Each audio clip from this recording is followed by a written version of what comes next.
Man's brain, body, mind, faculties, and talents are the mere instruments he uses in demonstrating greatness.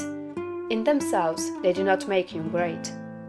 A man may have a large brain and a good mind, strong faculties and brilliant talents, yet he is not a great man unless he uses all these in a great way. That quality which enables man to use his abilities in a great way makes him great, and to that quality we give the name of wisdom. Wisdom is the essential basis of greatness. Wisdom is the power to perceive the best ends to aim at, and the best means for reaching those ends. It is the power to perceive the right thing to do. The man who is wise enough to know the right thing to do, who is good enough to wish to do only the right thing, and who is able and strong enough to do the right thing, is a truly great man. He will instantly become marked as a personality of power in any community, and man will delight to do him honor.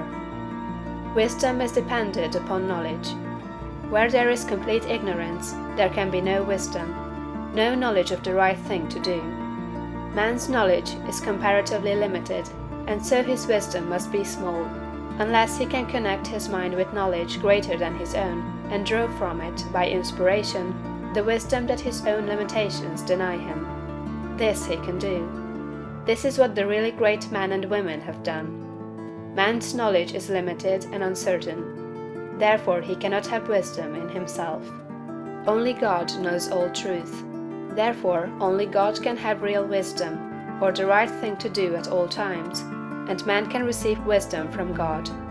I proceed to give an illustration. Abraham Lincoln had limited education, but he had the power to perceive truth.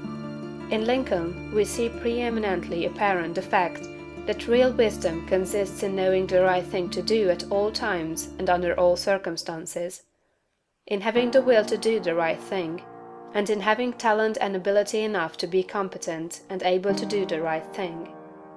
Back in the days of the abolition agitation, and during the compromise period, when all other men were more or less confused as to what was right and as to what ought to be done, Lincoln was never uncertain. He saw through the superficial arguments of the pro-slavery men.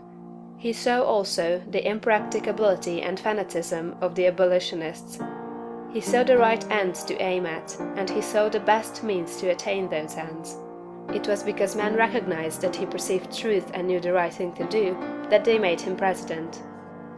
Any man who develops the power to perceive truth, and who can show that he always knows the right thing to do, and that he can be trusted to do the right thing, will be honored and advanced. The whole world is looking eagerly for such men. When Lincoln became president, he was surrounded by a multitude of so-called able advisers, hardly any two of whom were agreed. At times they were all opposed to his policies. At times almost the whole North was opposed to what he proposed to do. But he saw the truth when others were misled by appearances. His judgment was seldom or never wrong. He was at once the ablest statesman and the best soldier of the period.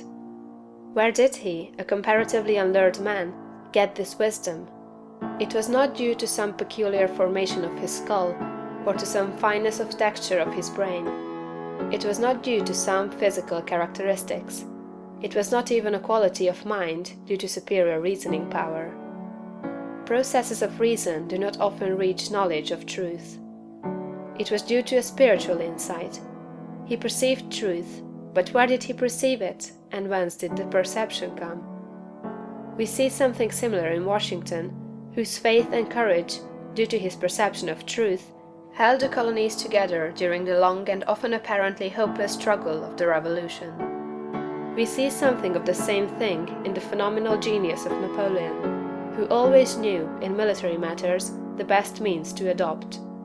We see that the greatness of Napoleon was in nature rather than in Napoleon, and we discover back of Washington and Lincoln something greater than either Washington or Lincoln. We see the same thing in all great men and women. They perceive truth, but truth cannot be perceived until it exists, and there can be no truth until there is a mind to perceive it. Truth does not exist apart from mind.